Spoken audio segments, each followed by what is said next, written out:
ከዕለታት አንድ ቀን በጥንታዊቷ ቻይና ውስጥ የሚኖሩ 3 መነኩሴዎች ነበሩ። ስማቸው በአሁን ጊዜ አይታወስም፣ ምክንያቱም ስማቸውን ለማንም ስላልተናገሩ። በቻይና ውስጥ የሚታወቁት 3ቱ ሳቂታሞቹ መነኩሴዎች ተብሎ ነው። ሁልጊዜ አንድ ላይ ነው የሚጓዙት። ምንም ነገር አይሰሩም፣ ብቻ ዝም ብለው ይስቃሉ።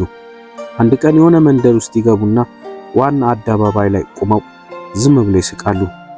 በዚህን ጊዜ በዛ የሚኖሩ የሚሰሩና በመንገዱ የሚያልፉ ሰዎች ቀስ እያሉ ሳቃቸውን መቆጣጠር አቅቷቸው አብሯቸው መሳቅ ጀመሩ። ይህም ብዙ ሰዎች በዙሪያቸው ተሰብስበው አብሯቸው እስከ መሳቅ ደረሱ። በሚገርም ሁኔታ ሳቃቸው ሙሉ መንደሩንና ከተማውን አጥለቀለቀው። በዛን ወቅት ነበር እነዚህ 3ቱ መነኩሴዎች ወደ ቀጣይ መንደር የተጓዙት።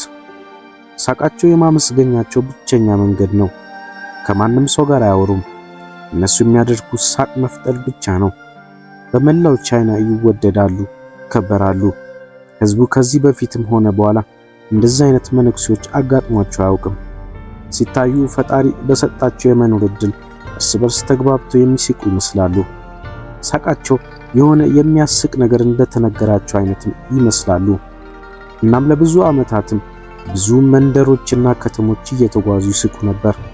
ሳቃቸውን በመላው ቻይና ደስታን አስፋፋ። ይህ በእንዲህ እንዳለ አንድ ቀን በቻይና ሰሜናዊ ግዛት በሚገኝ መንደር ውስጥ ያሉ ከመካከላቸው አንደኛው መነኩሴ ሞተ። ህዝቡ ደነገጡ። የሆነውን ነገር ለማየት ከሩቅ ቦታ እየሮጡ መጡ። ማለትም ቀሪዎች 2ቱ መነኩሴዎች በሆነው ነገር ምን አይነት ስሜት ሊያሳዩ እንደሚችሉ ለማየት። ምክንያቱም እነዚህ 3ቱ መነኩሴዎች ለረጅም ጊዜ አንድም ሳይለያዩና በፍጹም ደስታ አብረው ሲስቁ የነበሩ ናቸው። ሰዎች ይጠብቋቸው የነበረው አዝነው ያለቅሳሉ ብለው ነበር። እናም ሁሉም መንደርተኞች 3ቱ መነኩሴዎች ያሉበት ቦታ በመምጣት ሁኔታውን ለማየት ተሰበሰቡ። 2ቱ በሕይወት አሉ፣ አንዱ ግን ሞቷል። ግን አሁንም የቀሩት 2ቱ መነኩሴዎች ከመቼውም የበለጠ እየሳቁ ነበር። ደጋግሞ ቢስቁም እንኳን ሳቃቸው የሚቆም አልነበረም። ከተሰበሰቡት ሰዎች መሃል የተወሰኑ ጥቂት ሰዎች የሆነው ነገር ማመን ስላቃታቸው ወደ እነሱ ቀረብ ባሉና ስለሞተ ጓደኛቸው ለምን አንድም የሐዘን ስሜት እንዳልተሰማቸው ጠየቋቸው። ለመጀመሪያ ጊዜ መነኩሴዎቹ እንዲህ ብለው ምላሽ ሰጡ። ምክንያቱም ትላንትና ወደዚህ መንደር ስንመጣ እሱ እስኪ እንወራረድ ብሎን ነበር። ማለትም ከሶስታችን አንዳችን መጀመሪያ እኔ ነኝ የምሞተው ብሎ። እናም እንዳለው ዛሬ እሱ ቀድሞ መሞቱና ቁማሩን ስላሸነፈ ነው የበለጠ እያሳቀን ያለው። እንግዲህ አሁን የቀብር ስነ ስርዓቱ ስለደረሰ እንደ ባህላቸው መሰረት የሞተው አስክሬን ከመቀበሩ በፊት መታጠብ እንዳለበትና ልብስ መቀየር እንደሚያስፈልገው ነው የሚያዘው። ግን ሽማግሌው መነኩሴ ያረጀው ልብሱ አብሮት እንዲሆን ጠይቋቸው ነበር፣ ምክንያቱም አንድ ቀን ገላውን ታጥቦ ስለማያውቅ።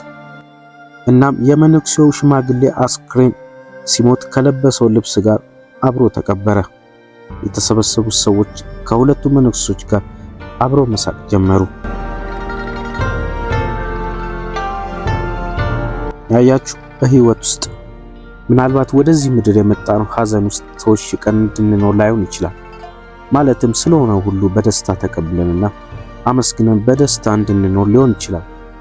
ሁሌም ደስታንና ሳቅን ካጠገባችሁ አታባሩት፣ በመጣም ጊዜ አጣጥሙት።